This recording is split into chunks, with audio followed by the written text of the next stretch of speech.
Back at it again. This is political theory and other stuff with Mike and Paul, and we are doing Capitalist Realism Chapter 7. It is titled, If You Can Watch the Overlap of One Reality with Another, Capitalism or Capitalist Realism as Dream Work and Memory Disorder. How are you, Paul? It's the whole chapter. I'm good. Good. Very good. It's good to hear your voice, as good to always. hear yours too. Beautiful day outside. Cannot complain about that.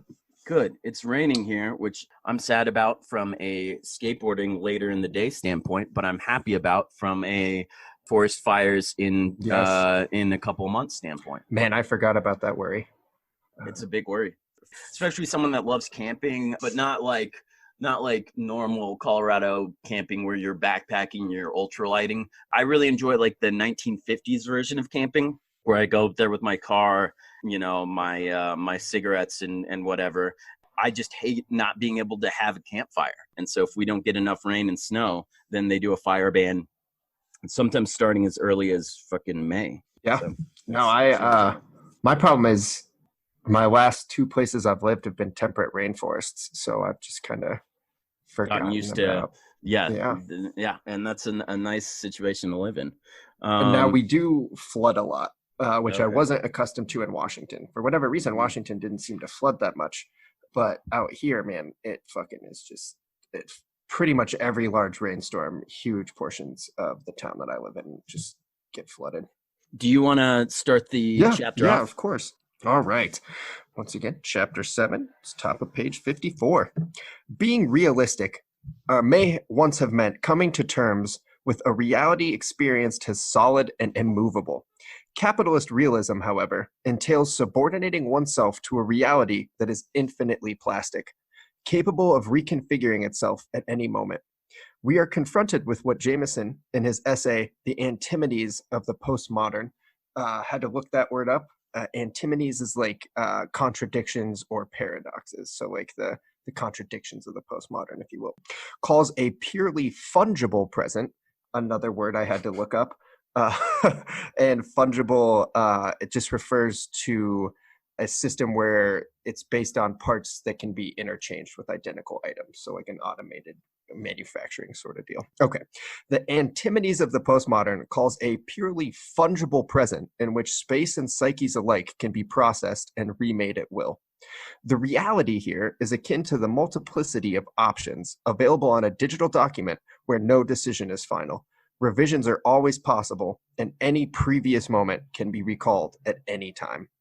The middle manager I referred to above turned adaptation to this fungible reality into a fine art. He asserted with full confidence a story about the college and its future one day, what the implications of the inspection were likely to be, what senior management was thinking, then literally the next day would happily propound a story that directly contradicted what he previously said.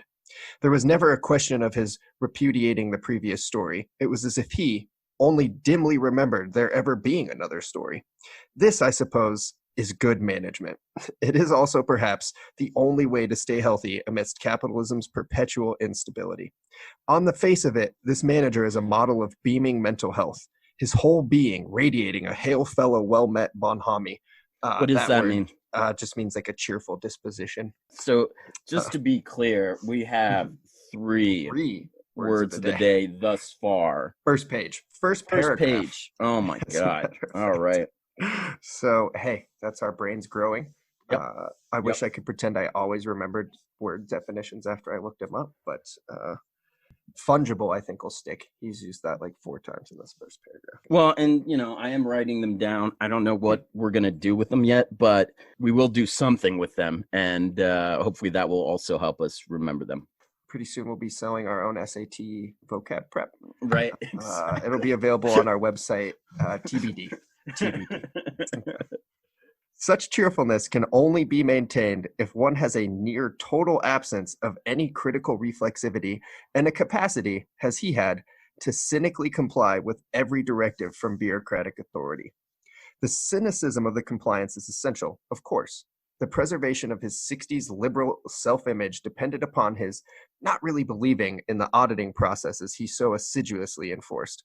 What this disavowal depends upon is the distinction between inner subjective attitude and outward behavior I discussed above. In terms of his inner subjective attitude, the manager is hostile, even contemptuous towards the bureaucratic procedures he supervises. But in terms of his outward behavior, he is perfectly compliant. Yet it is precisely workers' subjective disinvestment from auditing tasks which enables them to continue to perform labor that is pointless and demoralizing. This is a conversation I get into with quite a few people I've worked with and or known in my personal life about managers and what I view the role as a manager is, which is like they're not the most talented person in the group. They're not the most knowledgeable person in the group. They are the person who is best willing to stick to the guidelines presented to them. I don't want to name any people, but a person I'm very close with is often upset that their managers just don't necessarily seem to know what they're doing, or that the demands that they're making are silly and not realistic. And I'm always like, you're totally right about that. Those are ridiculous demands. But I'm guessing somewhere your manager knows what it is, but that's why they're their manager, because they will just fucking, push forward anything that's brought to them. And that is like, to me, and in all of my work experience, the number one quality of a manager is like, how much are they willing to stick to the company line and how little are they willing to budge? Like, I think in a company's eyes, a good manager is somebody who's just willing to fucking do what they ask them to do. They don't want feedback. They don't want processes improved. They just want what they ask to fucking be done, just be done. And it's not a great place for growth. I've had a lot of managers that have said that they want feedback, and they might even be they might outwardly seem excited that you gave them feedback, but I have never seen my feedback instituted or like enacted upon, so they'll be like, oh, that's such a great idea. And then it just never gets done. And I'll bring it up and they'll be like, oh, I forgot. Thank you. Yeah, that's such a good idea. And then it's like, okay, well, shit. All right.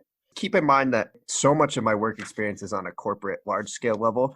I don't want to like shit on small businesses and stuff who don't fall subject to this. I'm sure there are managers out there who are managers because they are the best person at that establishment and they know what they're doing and they're great to work for. Unfortunately, that has just been very elusive in my life. Do you mind hitting the next one up for us as well? Okay. Yeah, thanks, man.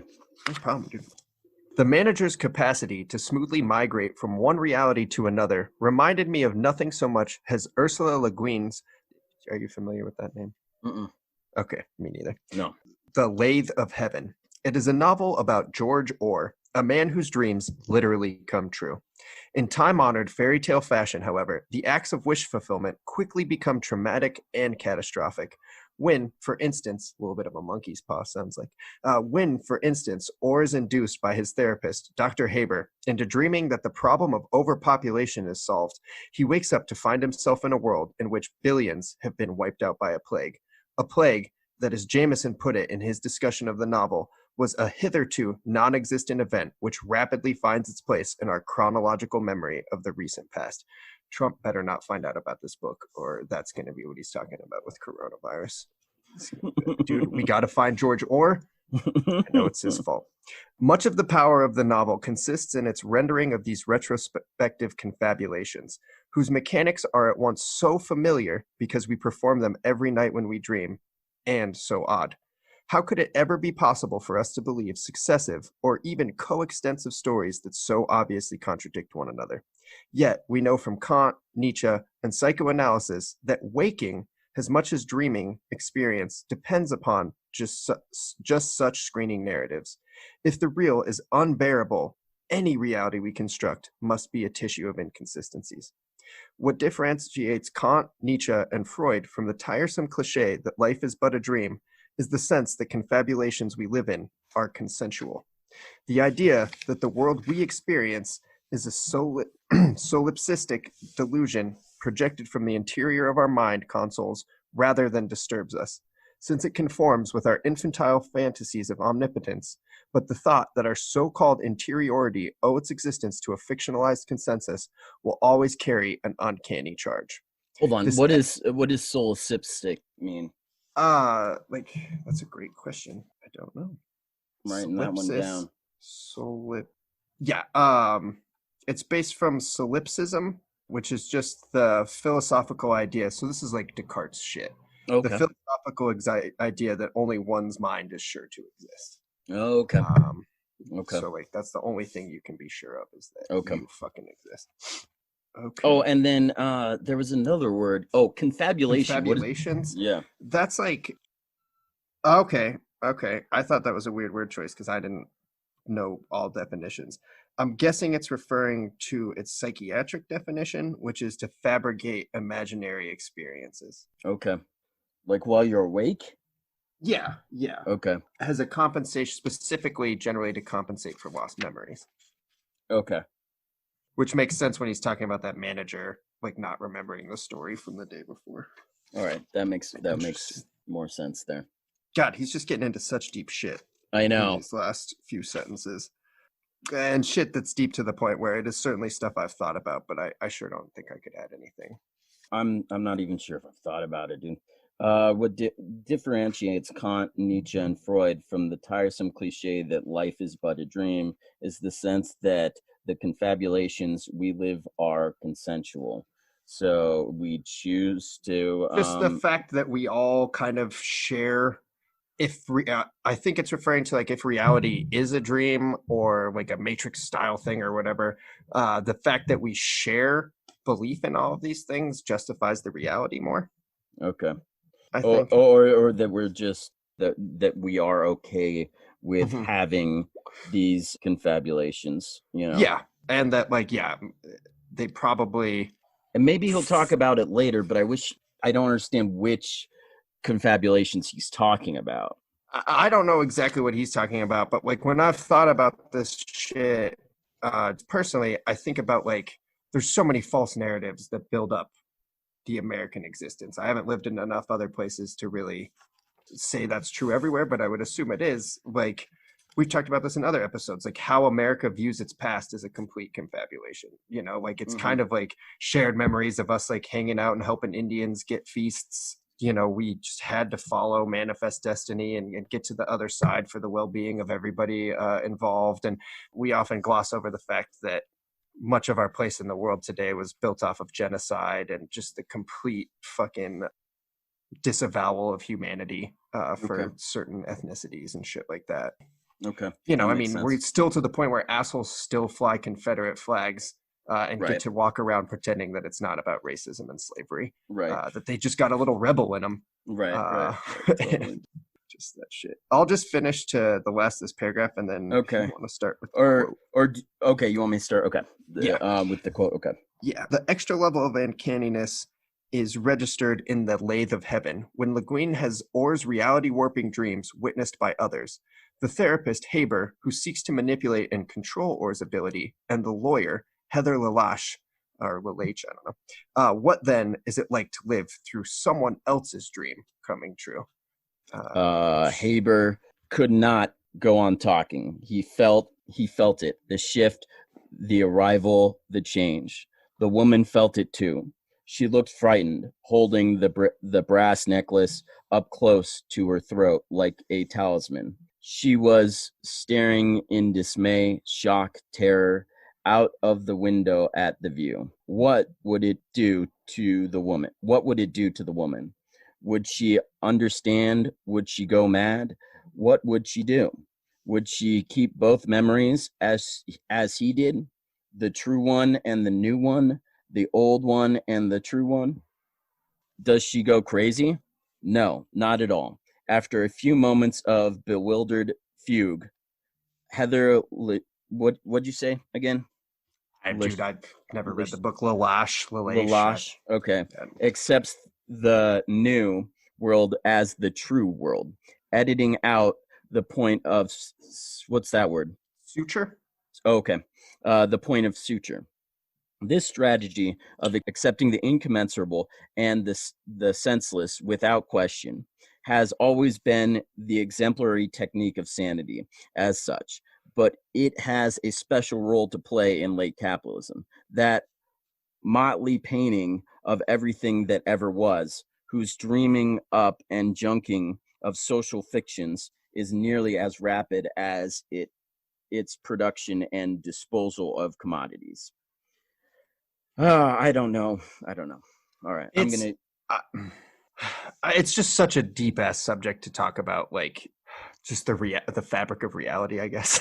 I mean, we're all just stuck in our own snapshot.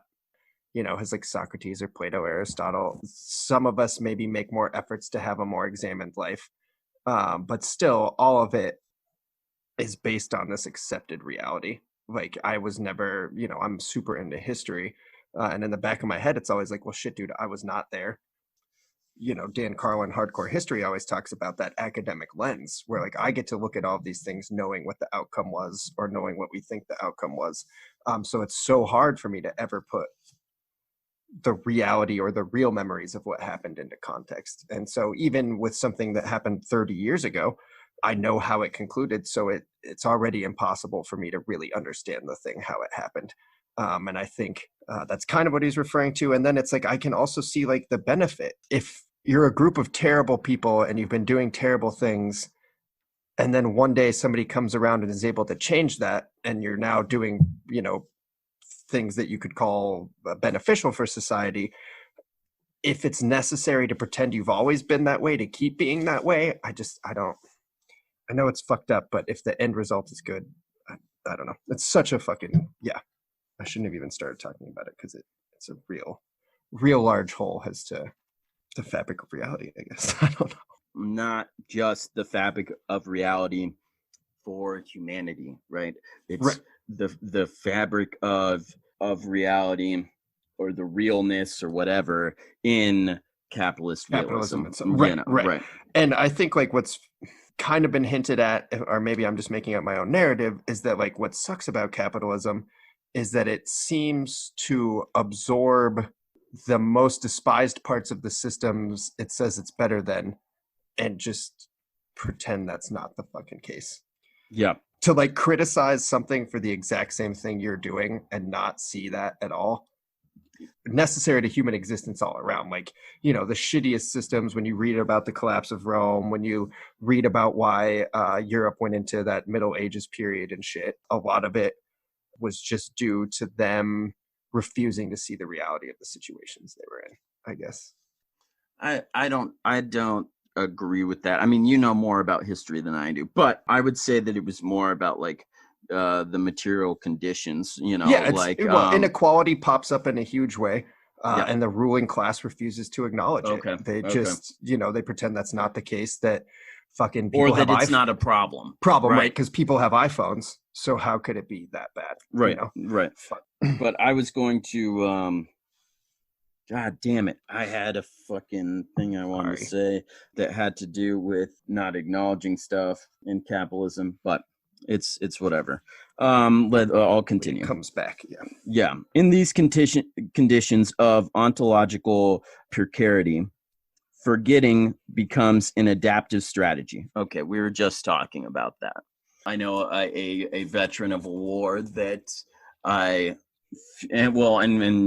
sure we've all heard about or talked to people like this that really just like don't want to talk about the war that they were in and don't want to think about the war. That helps you cope with what you're going through, to a lesser extent. And maybe this isn't what he's talking about at all. Like with work, just being like, I don't know, or I can't remember what happened last week. Or when people will ask like, oh, how was Mother's Day at this job last year? You're like, dude, I can't remember. It's just easier to like forget work than it is to remember it. Okay. Take the example of Gordon Brown, whose expedient reinvention of his political identity involved an attempt to induce a collective forgetting. In an article in International Socialism, John Newsinger remembers how Brown told the Confederation of British Industry Conference that business is in my blood. His mother had been a company director and, quote, I was brought up in an atmosphere where I knew exactly what was happening as far as business was concerned, end quote. He was indeed, he was indeed, he had always been, comma, one of them. The only problem is that it was not true. As his mother subsequently admitted, she would never have called herself a businesswoman, in parentheses. She had only ever done some light administrative duties for a small family firm and had given up the job when she married, 3 years before young Gordon was even born. While there have been labor politicians who have tried to invent working class backgrounds for themselves before, Brown is the first to try and invent a capitalist background. Yeah, and that, I mean, not the same sort of thing, but just like with the Bush family being from like Connecticut or whatever, and but they act like they've always been from Texas. Always been Texas ranchers. Or like this immediately brought up this fucking stupid story Ivanka Trump tells all the time about how she had her perseverance as a salesman from day one because of a lemonade stand she set up. And since they lived in a gated neighborhood, people couldn't get through. So she asked her dad to make all the construction workers come through and buy lemonade from her. For her to see that as an act of her own perseverance is just such a fucking fake dumb memory. Like, I don't know. And that's how they paint themselves. Like, I've always worked hard. Like when I was a kid, had a lemonade stand that people were forced to buy from my father. You know, I mean, it's just such a disconnect where they really do think that they have the common background and the common experiences of the kid who was working at McDonald's when he was 14 or whatever. It's just fucking. And this doesn't tie into the text at all, but you like to do non-text related things, so I'll throw one up.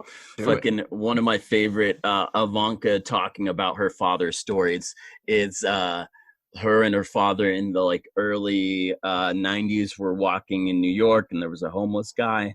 Trump points to the homeless guy and he's like, that guy has more money than I do. And Ivanka's like, what do you mean? And Trump's like, well, I'm 100 million in debt, and that guy has no debt. And I just find that so, like, to see yourself like that, to not understand the difference there is just insane, Yeah. No, it's the definition of privilege. Yep. Like, it just fucking really is. As they like go up to their penthouse apartment on the top of Trump Tower, and shit in their golden toilet. Trump is literally feeling jealousy for a homeless man. Right. Which I think says a lot about this administration. Right. Like, seriously. Yep. Dude, these poor people just don't know how bad I fucking have it. And right. if these poor people could understand what it's like to have to pay taxes when you're making billions, they would get it. They would get it. Are you doing the next one? Sure, if you want me to. Yeah. Okay. Nusinger contrasts Brown with his rival and predecessor as British Prime Minister, Tony Blair, a very different case. While Blair, who presented the strange spectacle of a postmodern messianism, never had any beliefs that he had to recant on. Brown's move from Presbyterian socialist to New Labor Supremo was a long, arduous, and painful process of repudiation and denial. Whereas for Blair, the embrace of neoliberalism involved no great personal struggle because he had no previous beliefs to dispose of. Nusinger writes, for Brown, it involved a deliberate decision to change sides. The effort, one suspects, damaged his personality. Blair was the last man by nature and inclination. Brown has become the last man, the dwarf at the end of history by force of will. I just don't know enough about UK politics. No.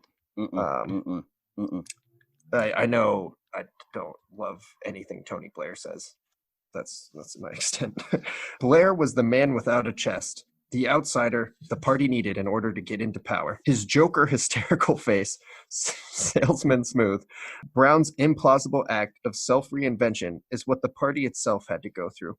His fake smile grimace, the objective correlative of labor's real state now that it has completely capitulated to capitalist realism. Gutted and gutless, its insides replaced by a simulacra which once looked lustrous but now possess all the allure of decade-old computer technology. We know from previous fucking words of the day that simulacra has to do with insect proteins hardening. Yep. And that's exciting. It is. at least for me, Throw because away. I was like, wait, what? No. And I was like, oh no, I do know what We've that done means. this. Yep. I can't wait till the day that I have a position to use that word in real life, Oh my because God. whether or not it hints at the insect-like nature of who you're referring to, I like to pretend it does. Right, right. In conditions where realities and identities are upgraded like software, it is not surprising that memory disorders should have become the focus of cultural anxiety. See, for instance, the Bourne films Memento, Eternal Sunshine of the Spotless Mind. In the Bourne films, Jason Bourne's quest to regain his identity goes alongside a continual flight from any settled sense of self. Try to understand me, says Bourne in the original novel by Robert Ludlum. Just gonna interrupt to say, like, holy fuck, has this concept gone into hypergear in the last, in the Trump administration. Okay. I'm always blown away by how little they have to care about the lies they tell. Okay. Well, but these aren't about lies. That, like, Memento, Eternal Sunshine of the Spotless Mind, Born is about the loss of memory, right? Right. Well, that's what I'm saying. Yeah, like the fact that it's only May and most Trump supporters pretend like Trump has always taken the coronavirus seriously and has been doing everything he needed to do about it. It's still not happening. Yet the memory of what happened in January, February, and March has already been replaced by the concept that the Democrats fucked this up. That he was trying to do stuff and the Democrats were being like, stop, that's racist, can't do this. That is the actual narrative they go with, not even a month after that shit went down. And that's like what I mean. Like, they are so able to not only switch the opinion that they put forward, but to present a reality where that's always the opinion they had and that's always the actions they were taking. And when you bring up anything else, instead of debating that, they'll just be like, well, fucking Obama did this, or what about Biden in this? And it's like, no, that's not the conversation. The conversation is that this wasn't your fucking viewpoint a week ago. How did you change it that fast? And I can never get that answer because it's not a reality that the people I've encountered are willing to acknowledge. Yeah. Try to understand me, says Bourne in the original novel by Robert Ludlum. I have to know, here's a quote from the book. I have to know certain things, enough to make a decision, but maybe not everything. A part of me has to be able to walk away, disappear. I have to be able to say to myself, what was isn't any longer, and there's a possibility that it never was because I have no memory of it. What a person can't remember didn't exist for him. In the films, Bourne's transnational nomadicism is rendered in an ultra-fast cutting style which functions as a kind of anti-memory, pitching the viewer into the vertiginous. Whoa. Vertiginous. What is going on there? Causing vertigo. Okay. Especially by being extremely high or steep. Okay. Tight. Okay. Pitching the viewer into the vertiginous continuous present. Okay. Yep. Okay. Yeah, I could see that. There's some fast cuts in that movie, which Jameson argues is a characteristic of postmodern temporality. The complex plotting of Ludlum's novels is transformed into a series of evanescent event ciphers and action set pieces which barely cohere into an intelligible narrative. Bereft of personal history, Bourne lacks narrative memory, but retains what we might call formal memory, a memory of techniques, practices, actions that is literally embodied in a series of physical reflexes and tics.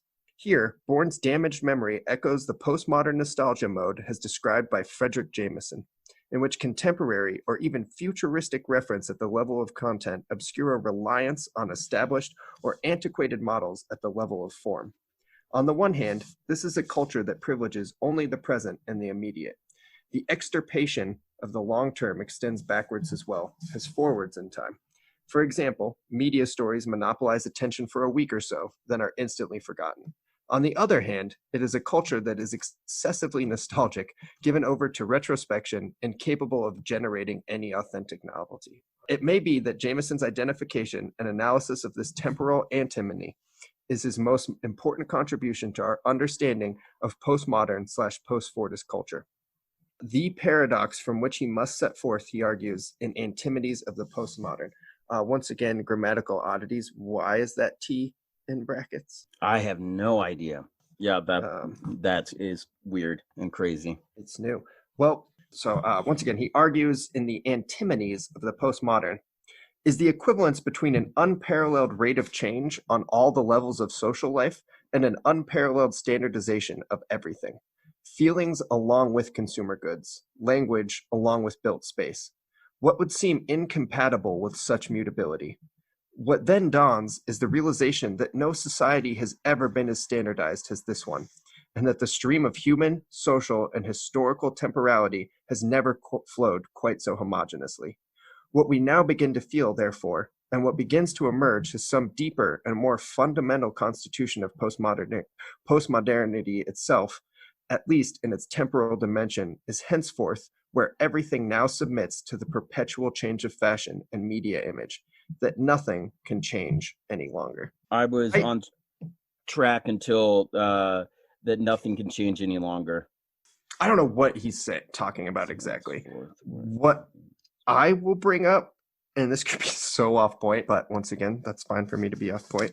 I just think about how as time has gone on, how much harder it is to differentiate between decades based solely off how the people look in that decade. Like a couple shows I've been watching recently that are in modern times and have partially a story focused on like a high school or whatever. I look at those kids and I'm just like, damn, they dress exactly like I did 20 fucking years ago. Whereas 20 years ago, if I looked at pictures of what kids dressed like 20 years prior to that, it was night and fucking day. If I look at how my parents dressed when they were at that age, oh my God, it was shockingly different. And now I feel like since the 90s, minus some big pants sections and things like that, people have looked pretty similar for like that part of society doesn't seem to be as important. Like having an aesthetic style to your time period seems to be drifting away is kind of one of the things I thought about while reading that. And I think that has to do more with, and this isn't like with the necessarily with the text, but like how and there's this Adam Curtis documentary that talks a little bit about this called Hyper Nationalism, but he talks about how like once the 70s came around, what once had been about political action as a collective turned into individual self-expression. He does some Patti Smith quotes and whatever, just about them being so disillusioned by like Vietnam, basically, that they had spent years and years protesting and even like blowing buildings up and stuff, and still nothing was changing. And so they turned inward, and it became about your own fashion and about how you express yourself and whatever. And from then you can see a fragmentation of like subcultures and countercultures that were about self-expression. You were saying like with the and maybe it's just that I don't know enough about fashion from the 50s. Maybe there was a lot more variation, you know. But obviously when you think about like 80s or 90s, you have people in clusters that used fashion, or that continue to use fashion as a way to represent the subculture they're a part of. Does that make sense? No, and, sure. And not just like, you know, goth or whatever, but like I think about all the dudes in the like khaki pants with the blue button up and then the Patagonia vest. You know, like that is very clearly I am part of this like tech Whole Foods. Yes. Right. Yeah, totally. Maybe even a little bit of that like liberal communism sort of thing we were talking about. Oh, well, you know, I go to Whole Foods to help all the natives across the world. Right. Have you seen my Toms? Right, exactly. You know what happens when you buy a pair of Toms. Right, exactly. Where are we? Oh, okay. I'll do this one. Okay, no doubt this is another example of the struggle between the forces of deterritorialization and reterritorialization, which Deleuze and Guattari argue is constitutive of capitalism as such. It would be surprising if profound social and economic instability resulted in a craving for familiar cultural forms, to which we return in the same way that Bourne reverts to his core reflexes. This memory disorder that is a correlative of this situation is the condition which afflicts Leonard in Memento. Theoretically, pure antegrade amnesia, what is that word? I don't know. I think it's anterograde. I don't know what it was. When I went over it, I was like, I don't know if I need to know what all types of Yeah, that's fair. but Pure. let's find out. Okay. And oh, okay. It is the loss of the ability to create new memories, but still allowing you to recall the past, Okay. your long-term memories. So you can't form any new memories, but that didn't take away your old memories. Okay. Okay. So anterograde amnesia. Here, memories prior to the onset of the condition are left intact, but sufferers are unable to transfer new memories into long-term memory. The new, therefore, looms up as hostile, fleeting, Navigable. unnavigable, and the sufferer is drawn back to the security of the old. The inability to make new memories, a succinct formulation of the postmodern impasse. If memory disorder provides a compelling analog for the glitches in capitalist realism, the modern, for its smooth functioning, would be dream work. When we are dreaming, we forget, but immediately forget that we have done so. Since the gaps and what is this word? Lacune. Oh my god, dude! No, So many of these words today. I just love to imagine that there's people that just read this and know all Know all these these words. words? Yeah. Jesus Christ. It's an unfilled space or interval, a Okay. gap. Okay. So, but immediately forget that we have done so, since the gaps and lacunae in our memories are photoshopped out. They do not trouble or torment us. What dream work does is to produce a confabulated consistency which covers over anomalies and contradictions. And it is this which Wendy Brown picked up on when she argued that it was precisely dream work which provided the best model for understanding contemporary forms of power. In her essay, American Nightmare, Neoconservatism, Neoliberalism, and Democratization, Brown unpicked the alliance between neoconservatism and neoliberalism, which constituted an American version of capitalist realism up until 2008. Brown shows that the neoliberalism and neoconservatism operating from premises which are not only inconsistent but directly contradictory. How, Brown asks, does a nationality that is expressly amoral at the level of both ends and means, neoliberalism, intersect with one that is expressly moral and regulatory, neoconservatism? How does a project that empties the world of meaning, that cheapens and Deracinates. oh my god, dude. It's so crazy that eventually I just get to a point where I've looked up so many words that I think I'm like, I'll just pretend I know this word. Tight. The definition is another term for deracine. Up to uproot. Okay. Uproot. Okay. To that cheapens and deracinates life and openly exploits desire, interest, exploits desire, intersect one centered on fixing and enforcing meanings, conserving certain ways of life, and repressing and regulating desire. How does support of governance modeled on the firm and normative social fabric of self-interest marry or jostle against the support for governance modeled on church authority and a normative social fabric of self-sacrifice and long-term what the fuck is that? Filial. I've seen that word before, but didn't bother to look it up. Loyalty. Filial. It's like hereditary loyalty. So like the loyalty from your son, or but I think it can expand outside of just like blood relations. You're just loyalty out of tradition might be. Filial loyalty, the very fabric shredded by unbridled capitalism. But incoherence at the level of what Brown calls political rationality does nothing to prevent symbiosis Yeah. Yep. at the level of political subjectivity.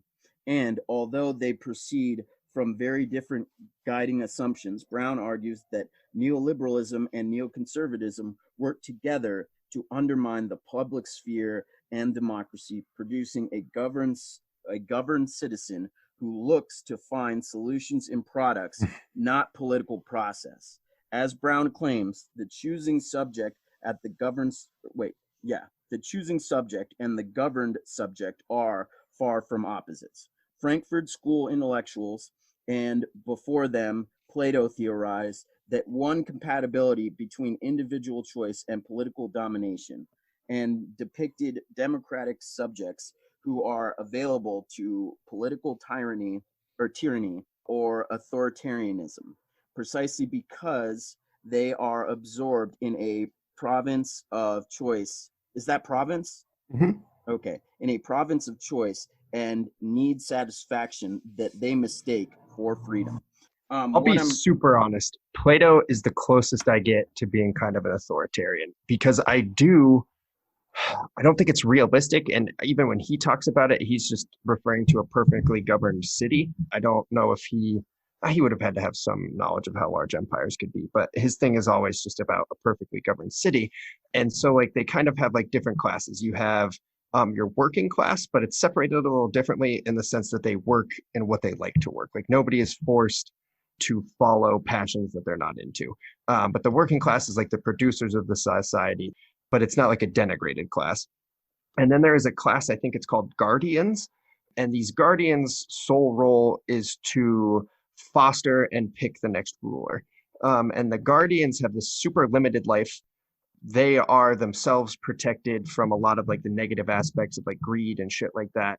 And they're not allowed to interact with money. They're not allowed to own anything. So the concept of like ownership and shit won't come into, or greed won't come into any of their thought processes. And then they select and teach whoever the next philosopher king will be or whatever. Theory behind that is kind of what they were saying there. Like giving people a choice, if they're not educated on that choice, isn't an effective system of governance, I guess was kind of his argument against democracy a lot of the time.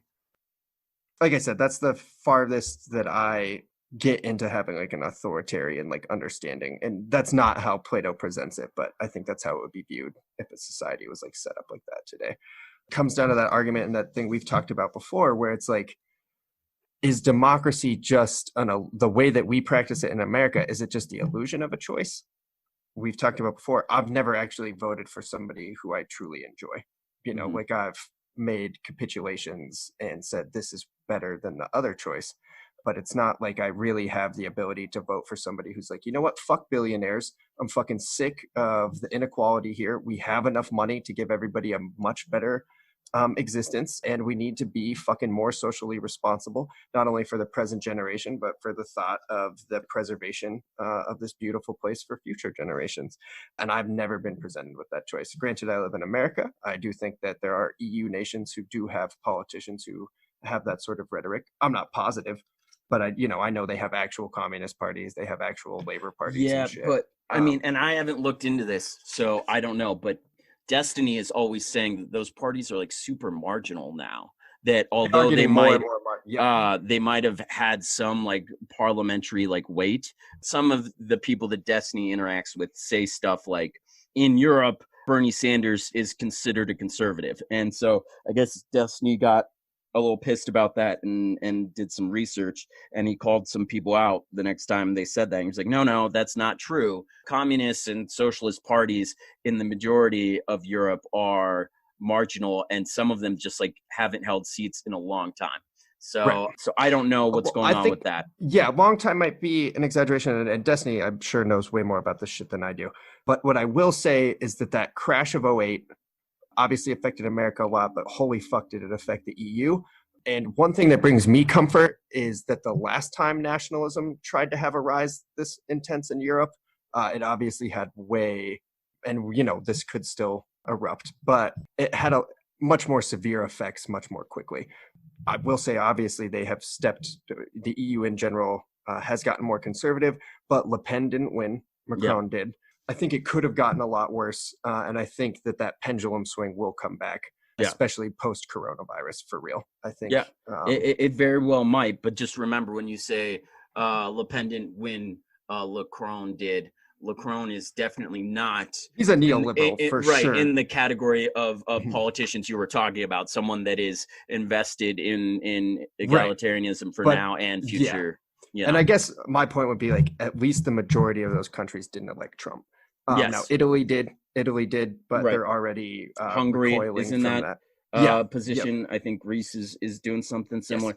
You want to Last finish it? paragraph. Yeah, finish her off here. No, you finish her up. Okay, extrapolating a little from Brown's argument, we might hypothesize that what held the bizarre synthesis of neoconservatism and neoliberalism together was their shared objects of abomination, the so-called nanny state and its dependence. Despite evincing, what is that? Being reminiscent, I think. Yeah. Okay, kind of like evoking. Yes, yeah, that's okay. Yeah, good call. Despite evincing in anti-state rhetoric, neoliberalism is in practice not opposed to the state per se, as the bank bailouts of '08 demonstrated, but rather to particular uses of state funds. Meanwhile, neoconservatism's strong state was confined to military and police functions and defined itself against a welfare state held to undermine individual moral responsibility. All right. So that wraps up chapter 7. What I wrote down this Wendy Brown's essay. I think at some point I would like to review that essay just because the excerpts we read were really on point. Really on point. And it is interesting because so often conservatism or the right side of the political spectrum has a lot of ideas that on the surface are very opposed to one another and maybe aren't ideologically consistent. And so I really like people that dig down a little bit and are able to show you where those consistencies actually are. Like individual responsibility to have money, but not individual responsibility to be responsible. Like that sort of shit, like, sure, burn down the forest, but make sure you can fucking pay your rent. So I would love to read her stuff. And that's another thing that I pointed this out last week or last episode or whatever, but this is another example where we started this chapter, and by the mid of the chapter I was really struggling. I was just like, I don't get what's going on. I don't understand why. I don't even understand what's going on. And then we get to the last little bit of the chapter, and this doesn't mean that I understood the middle of the chapter, but I got something out of the chapter by the end. The end, I was like, oh, I understand what's being said here, and I like what's being said, and I can relate to it.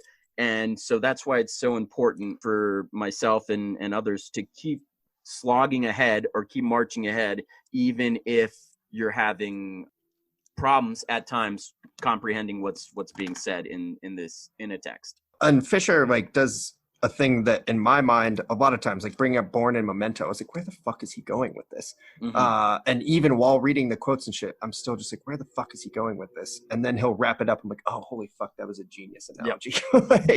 It's because like with the Born, I was like, what the hell? And then when he got into form memory, I was like, damn, that is a great example of that. And if he hadn't used that example, I don't think I would have known what the fuck he was talking about. The other thing I loved about him talking about Born is that we might not remember 2 months ago what Trump said. We might not remember Japanese internment camps. We might not remember the fact that we didn't have to use the atomic bomb on Japan, but we chose to so we could show our big dick to the USSR, right? Yep. But we all do remember the actions, whatever he called it. We don't remember history, but we remember how to get up on time to go to work, how to get to work. We remember how to consume. We remember that we enjoy, including myself, purchasing items and having them show up in the Amazon package and opening it up, having your little Christmas, every day or week or whatever. And I just love that analogy. Just being able to find that in a movie and be like, oh, dude, that's so is representative of the culture that and especially like the movie being the Bourne movies. Right. which I can tell you I never went into with critical thought. No, no, Like no, it not was. at all. And that's what these people that are into cultural criticism or whatever, I just really admire that they can fascinating My stuff. favorite example, and sorry to just keep babbling, is Starship fucking Troopers, dude. Yeah, yeah, I watched that movie so many times as a young person, just being like, this is a fun movie with titties in it. And then as an adult, like I just didn't realize that it was a satirical expose on how America kind of views itself. And I mean, it's just fun.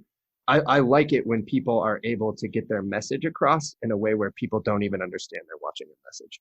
hmm Because I feel like that's almost necessary for a lot of the American population. It's like the second you tell them you're trying to teach them something, I guess to like a John Locke theory or whatever, they just don't want to learn it anymore.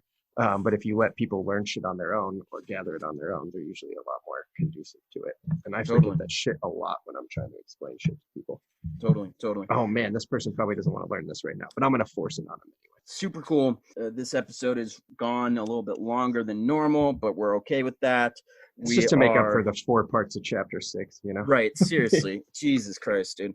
We are marching ahead. Next episode will be chapter 8, Capitalist Realism. There's no central exchange is the name of the chapter. We look forward to y'all joining us then. Thank you very much. Have a great day.